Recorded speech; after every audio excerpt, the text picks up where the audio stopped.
Hi guys, in this video I'm going to show you how to use one WhatsApp account on two smartphones simultaneously. Let's go. So on your second phone, go to Play Store, install WhatsApp, then open the application, select your language, agree to the terms and conditions, allow notifications, and here instead of typing your number, tap on three dots at the top right and tap on link as a companion device. Now open WhatsApp on your main phone, tap three dots at the top right, tap link devices, tap link a device, unblock your WhatsApp with your face or password or PIN, whatever you use, and now just scan this QR code. Logging in. Wait for a moment.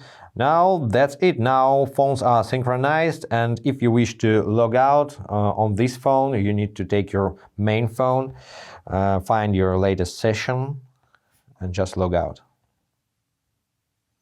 And that's pretty it, guys. I hope this was helpful. If yes, consider to subscribe to the channel, hit the like button, and be awesome. Bye, guys.